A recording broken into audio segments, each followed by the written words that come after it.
नमाम्यहम्।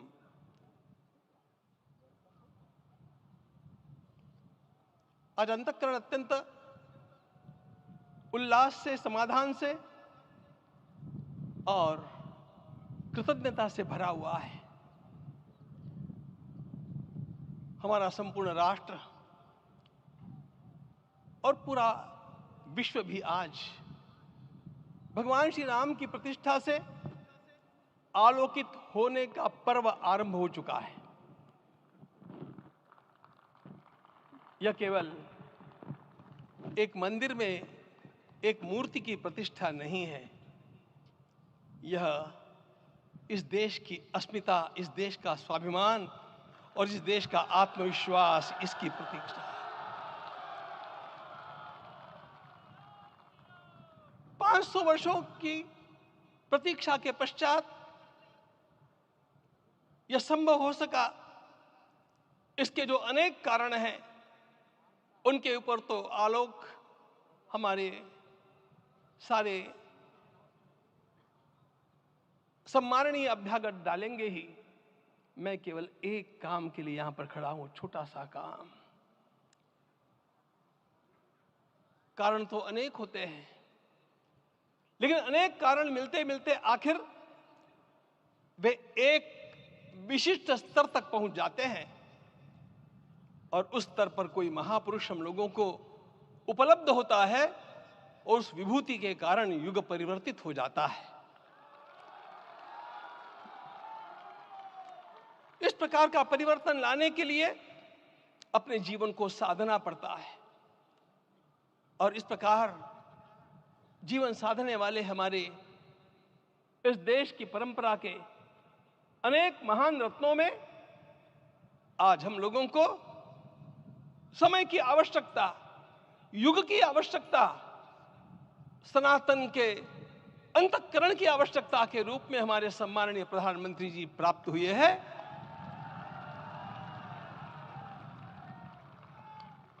यह केवल इस देश का नहीं, यह संपूर्ण विश्व का सौभाग्य है कि आज एक ऐसा राजदर्शी हम लोगों को प्राप्त हुआ।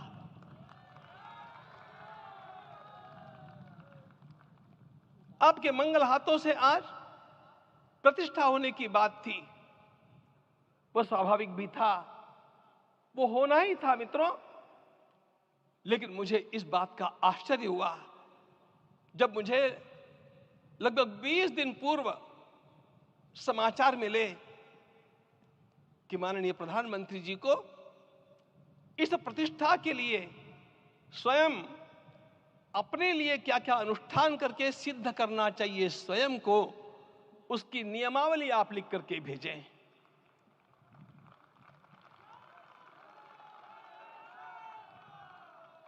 जिस प्रकार का हमारे देश का राजनीतिक माहौल है, कोई भी आकर के किसी भी समय कुछ भी कर्म करके चला जाता है, वो उद्घाटन हो चाहे पौधारोपण हो चाहे कुछ भी हो, लेकिन उसके लिए मैं अपने को सिद्ध करूं, इस प्रकार की भावना कहां होती है? यदि किसी ने पूछा तो मैं कहूंगा कि यहां होती है। भगवान श्री राम की प्रतिष्ठा करनी है। भारतीय जीवनादर्शों के सर्वोच्च आदर्श भगवान श्री राम है और इन समस्त जीवनादर्शों की प्रतिष्ठा करने के समान ही यहां की प्रतिष्ठा रही है। इसलिए एक महान विभूति को ऐसे लगा कि मैं अपने को भी साधूं। मैं कर्मणा मनसा वाचा, कर्म से, मन से और वाणी से अपने को उसके लिए शुद्ध बनाऊं, सिद्ध बनाऊं, और उसका मार्ग तप ही है। भगवद गीता ने कहा, यज्ञ दान तप कर्म न त्याज्यम कार्यमेव तत्। तप से ही विशेष परिशुद्धि होती है। आज मुझे आपको बतलाने समय अंतःकरण गदगद होने की अनुभूति हो रही है। मैंने तो कहा था, हम लोगों ने महापुरुषों से परामर्श करके लिखा था, आपको केवल 3 दिन का उपवास करना है। आपने 11 दिन का संपूर्ण उपोषण किया। हमने 11 दिन एक भुक्त रहने के लिए कहा था, उन्होंने अन्न का ही त्याग कर दिया। महाभारत में कहा गया है, अनशन ये सबसे बड़ा तप है, अनशन। और उसको उनके जीवन में साकार होते हुए मैंने केवल देखा नहीं, मैं थोड़ा तार्किक हूं। आपकी परम पूजनीय माता जी से मिलकर के मैंने उसको रिकन्फर्म भी किया था कि आपका ये अभ्यास 40 वर्षों का है। ऐसा तपस्वी कोई राष्ट्रीय नेता प्राप्त होना यह सामान्य बात नहीं है। वे इन दिनों में हमने कहा था कि आपको विदेश प्रवास नहीं करना चाहिए, क्योंकि सांसर्गिक दोष भी आते हैं।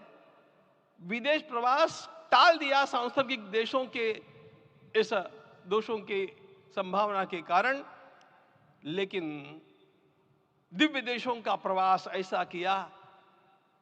नासिक से आरंभ किया, गुरुवायूर गए, श्रीरंगम गए, रामेश्वरम गए। इन सारे स्थानों पर जाकर के वहां के परमाणुओं को लेकर के और पूरी भारत माता के हर कोनों में जाकर के मानो वे निमंत्रण दे रहे थे कि आइए दिव्य आत्माओं, अयोध्या पधारिए और हमारे राष्ट्र को महान बनाने के लिए आशीर्वाद दीजिए।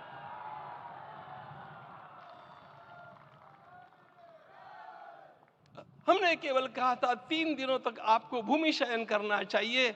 11 दिनों से आप भूमि शयन कर रहे हैं। इस कड़कड़ाती ठंड में इस प्रकार का शयन करना, मित्रों, ब्रह्मा जी ने सृष्टि को निर्माण किया। उस समय उन्होंने एक शब्द को सुना था। भारत की संस्कृति का सबसे मूल शब्द है तप, तप इति। हमारे पूज्य गुरुदेव के गुरुदेव परम गुरु कहा करते थे, कांची के परमाचार्य जी महाराज, तपश्चर। मैं जब भी उनसे मिलता था वे कहते थे तपश्चर। आज तप की कमी हो गई है और उस तप को हमने साकार आप में देखा। मुझे इस परंपरा को देखते हुए केवल एक राजा याद आता है जिसमें यह सब कुछ था, और उस राजा का नाम छत्रपति शिवाजी महाराज। छत्रपति शिवाजी महाराज। मित्रों, लोगों को पता नहीं है शायद, वे स्वयं जब मल्लिकार्जुन के दर्शन के लिए श्रीशैलम के ऊपर गए, 3 दिन का उपवास किया, 3 दिन शिव मंदिर में रहे, और महाराज ने कहा कि मुझे राज्य नहीं करना है, मुझे संन्यास लेना है, मैं शिव जी की आराधना के लिए जन्मा हूं, मुझे संन्यास लेना है, मुझे वापस मत ले जाइए। इतिहास का वो बड़ा विलक्षण प्रसंग है। उस प्रसंग में उनके सारे ज्येष्ठ मंत्रियों ने उनको समझाया और लौटा करके लाया कि यह भी आपका कार्य भगवत सेवा ही है। आज हम लोगों को उसी प्रकार के एक महापुरुष ऐसे प्राप्त हुए हैं जिसको भगवती जगदम्बा ने स्वयं हिमालय से लौटा करके भेज दिया कि जाओ भारत माता की सेवा करो। तुम्हें भारत माता की सेवा करनी है।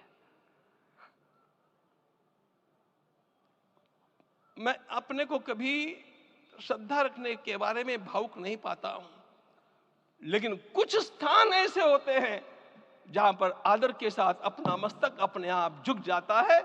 ऐसा एक स्थान हम लोगों को उच्च पदस्थ इस राजर्षि ने जब दिखाया तो मुझे छत्रपति शिवाजी महाराज के गुरु समर्थ रामदास स्वामी महाराज की याद आ गई। उन्होंने शिवाजी का वर्णन किया, निश्चयाचा महामेरु, निश्चयाचा महामेरु, बहुत जनासी आधारू, अखंड स्थितिता निर्धारू, श्रीमंत योगी, श्रीमंत योगी, श्रीमंत योगी। हम लोगों को आज एक श्रीमंत योगी प्राप्त हुआ। आज मैं यहां पर केवल इसलिए खड़ा हूं कि इतने तपस्या के पश्चात इन सारे महात्माओं की अनुमति लेकर के और उनके आशीर्वाद लेकर के उनका यह तप पूर्ण करने के लिए, उसकी सांगता के लिए उनको चरणामृत दिया जा रहा है। आप सबकी सहमति हो तो आप सब लोग ओंकार का घोष करके मुझे सहमति दें।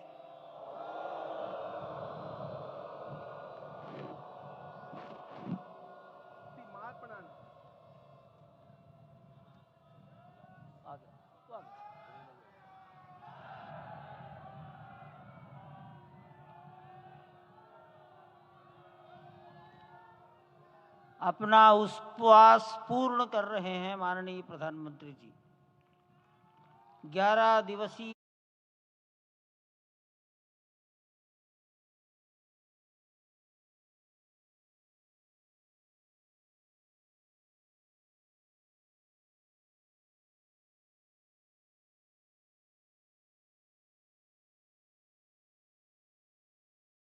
जी महाराज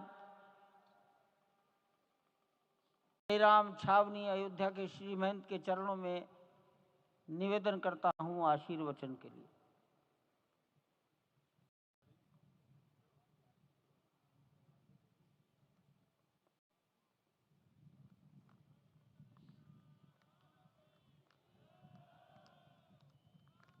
कॉर्डलेस